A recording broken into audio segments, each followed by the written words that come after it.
most of the media is in the child stage. Let me tell you, this happened to her, this happened to her, this is a happening. That's what I'm talking about.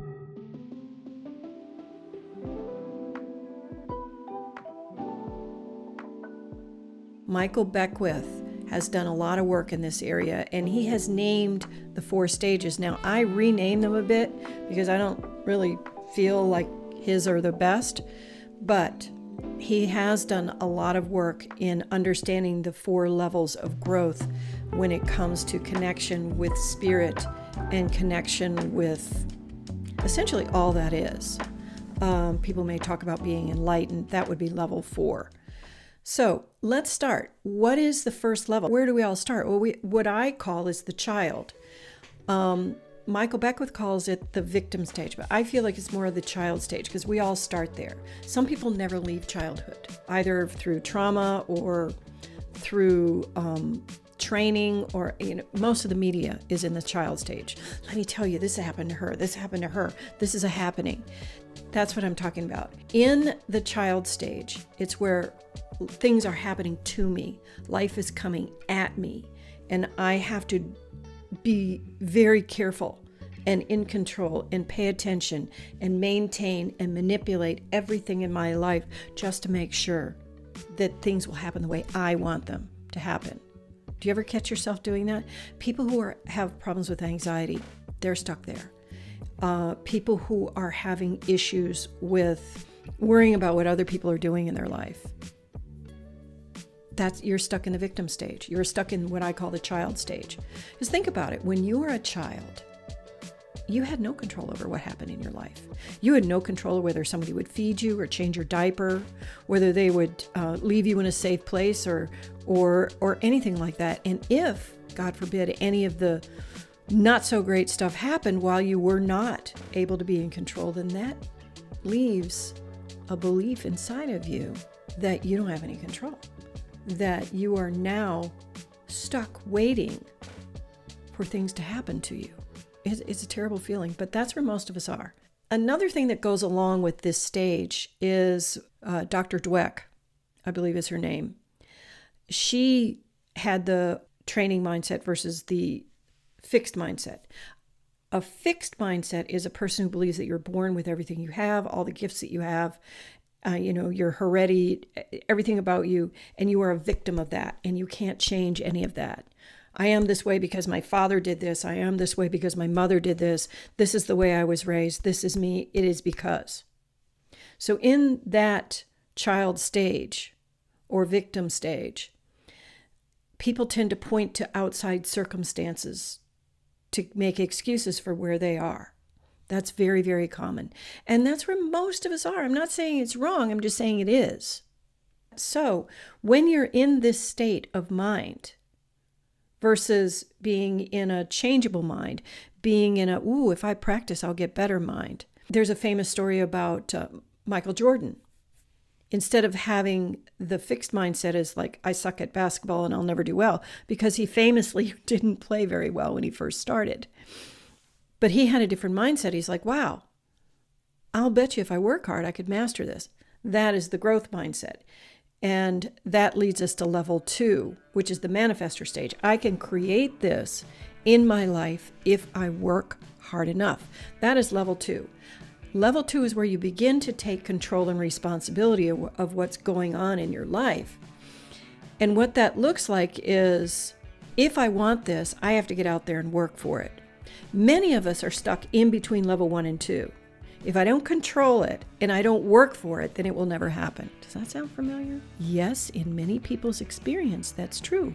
You cannot sit on your couch and eat bonbons and create an amazing life. You must get up and do something.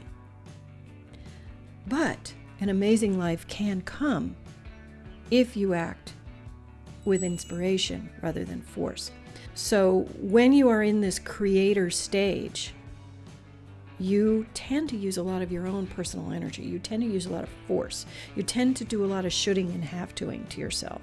I must, I have to, I should. And it's like you want to create through force. You want to push your way through. Or the knife won't cut, give it more pressure, right? It's pressure. There is a lot of pressure that you put on yourself. And believe me, it's not a bad thing. It's a good thing because, we do learn. We're monkeys, right? We do learn from making mistakes and adding pressure and stuff like that. But as you know, there's, through the law of diminishing returns, eventually putting that much pressure on yourself ends up making you not want to do anything. So you may have caught yourself, you may find yourself here at that level where I have put so much pressure on myself. I have worked so hard. I have done so much that I absolutely am over it. So I'm going to say there is another way. There is a better way. So when you finally get to the point of surrender, and that's what over it is, there's two kinds of surrender. There's a surrender of ennui, which is I just don't freaking care anymore. I mean, do what you will to me. I have just lost all hope. There's that. Or there is, oh wow, it's bigger than me. I don't have any control over that, so I'm just going to let go. That's the one we're going for. It is bigger than you.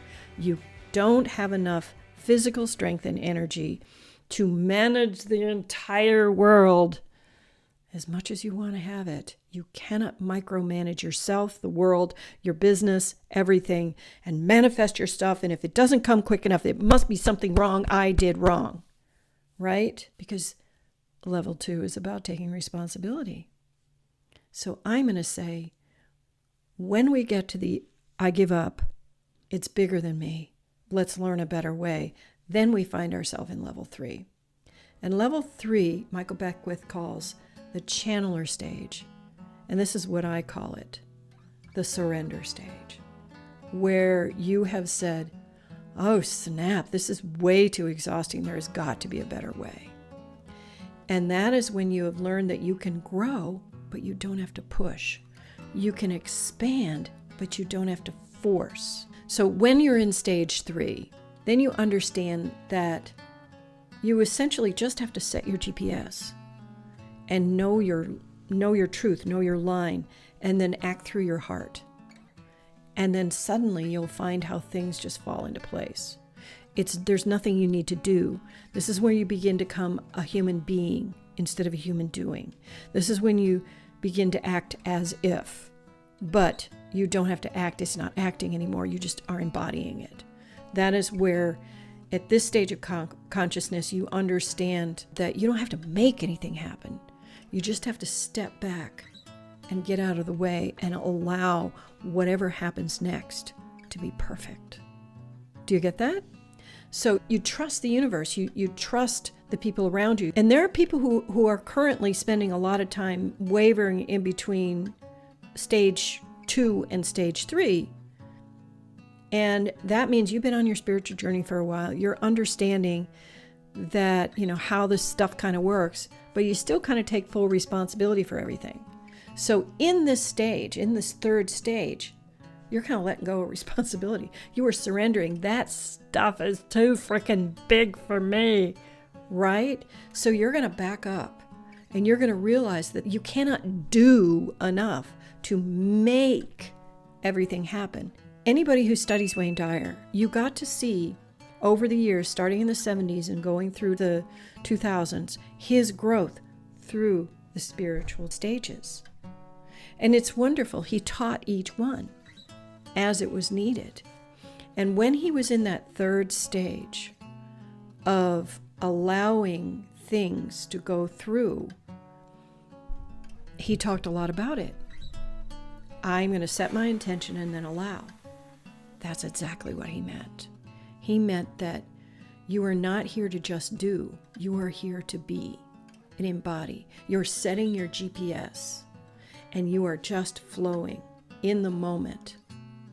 Norman Lear consciously says there are only 2 words that are important. It's now and next. And that is the third level of consciousness. I know I'm in now and I have an idea what next is simply that.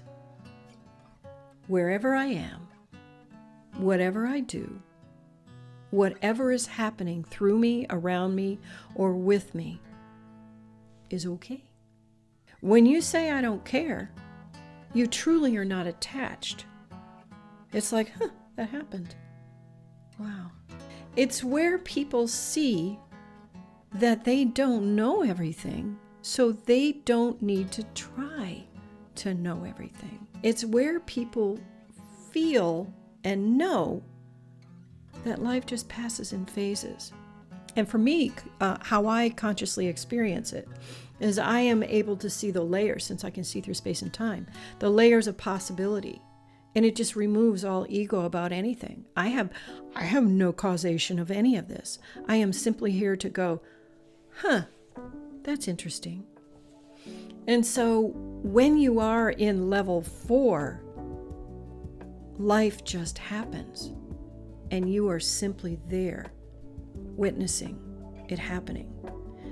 And if it is a 1 or a 0, it doesn't matter. It's perfect. That is what I'm talking about for level 4. And another thing that's really cool about it is you see how everything is interconnected. You're not a simple stone and the world is going to flow past you and you're simply the rock. No, you see how when you raise your hand, and I've actually seen this, you can see the ripples of energy go through, and it's the butterfly thing, where over here and then over here, we're all together. I'm not saying very few people get there. It takes a little letting go of self-importance to understand that things are fine the way they are, or they're not fine the way they are. You can help or not help. It's all good. And that's what I mean by level 4 consciousness.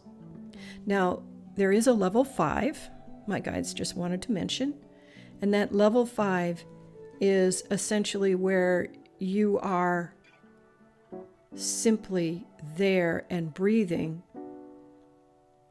and you find no need to change anything because it is so perfect. When you get to that level, you know, life almost becomes redundant.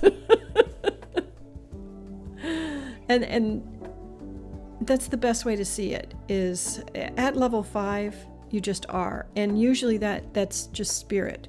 You don't have any physical to go through and do stuff. And if you are at level 5 and you are in physical, then you've got to bounce between level 4 and level 5 in order to just make things go.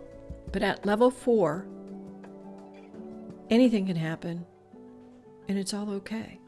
So I hope you understand when I am talking about this, and I am always open for questions and for discussions. And if you don't agree with me, that's also cool.